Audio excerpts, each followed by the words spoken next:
현재 민주당은 공천 갈등 보도로 수세에 몰려있는 것이 사실입니다. 그런데 막상 본게임 때 국민의힘에서 초대형 악재가 터질 수도 있을 것 같습니다.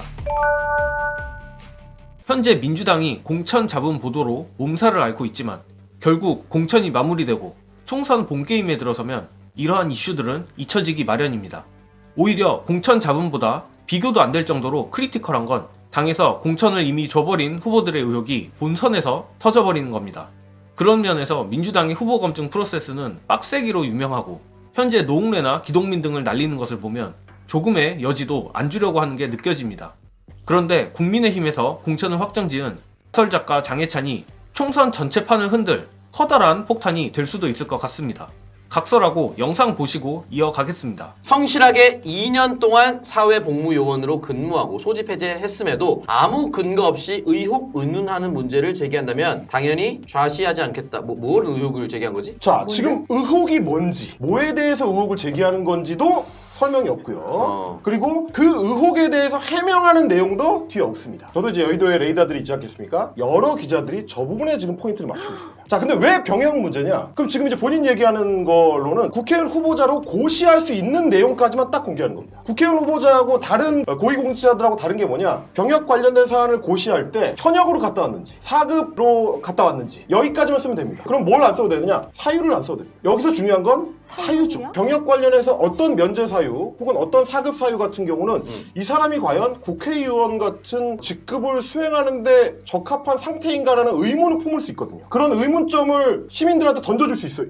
아니 이런 이력이 있는데 괜찮아? 라는 생각을 하게 될 수도 있잖아요. 그러니까 지금 사유를 얘기 못하는 거 아닐까? 라는 생각이 드는 거죠. 결국은 여러분들의 이해를 돕기 위해 제가 첨언을 하자면 장해찬이 그렇다는 건 아니지만 예를 들어 정신병으로도 사회복무요원을 갈 수 있습니다. 그럴 경우 정도에 따라 다르겠지만 그런 사람이 걸어다니는 헌법기관이 될 수 있느냐에 대해 대중들이 어떻게 생각할지는 대충 아실 거라 생각합니다. 물론 장해찬의 정확한 사회복무 판정 요인이 뭔지 모르기 때문에 찻잔 속의 태풍으로 끝날 가능성도 없는 건 아닙니다.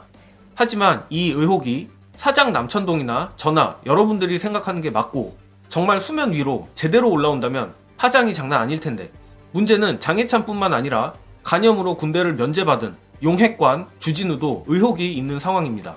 앞에서도 말했듯이 민주당의 공천이 시끄럽고 고통스러운 것은 가장 중요한 본선에서의 잡음을 최소화하기 위함이라고 생각하는 게 맞습니다. 반면 장해찬만 봐도 국민의힘의 공천은 본선에서 터질 지뢰들을 제대로 솎아내지 못할 가능성이 높습니다. 물론 민주당도 본선에서 의혹들이 터지지 말란 법이 없기 때문에 일단은 시끄러운 만큼 민주당이 후보 검증을 잘했으리라 믿고 추후 일이 터졌을 땐 영리하게 대처하길 바랍니다. 장해찬 얘기가 나와서 더 이어가자면 장해찬이 숙적 이준석에 대해 재밌는 얘기를 했습니다.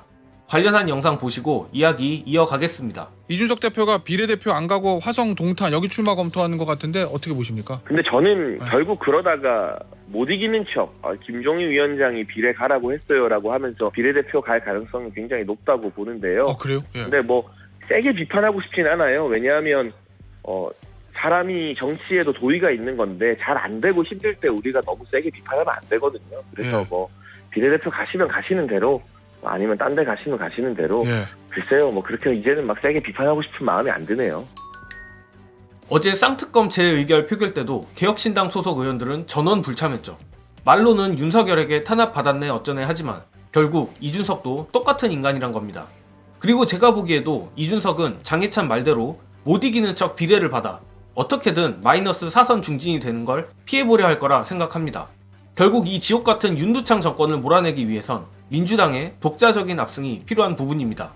관련해서 민감하지만 꼭 필요한 얘기로 마무리를 해보자면 조국 혁신당에 대해 응원하는 분들도 있고 비토하는 분들도 있는 걸로 압니다. 하지만 이미 조국 교수가 창당을 했고 그에 대한 호불호가 어쨌든 지지자들끼리 싸우는 건 민주진영에 도움이 되지 않습니다. 원론적이지만 저번 총선처럼 후보들이 누구인가를 보고 각자 소신에 맞게 표를 행사하는 것이 옳다고 생각합니다. 지금은 이미 벌어진 일로 싸우거나 분열할 여유가 없습니다. 또 그렇게 한다면 이재명 대표나 민주당에게도 도움이 안 됩니다.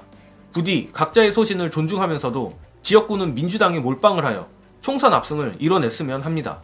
저는 이만 물러가겠습니다. 시청해주신 여러분 감사합니다.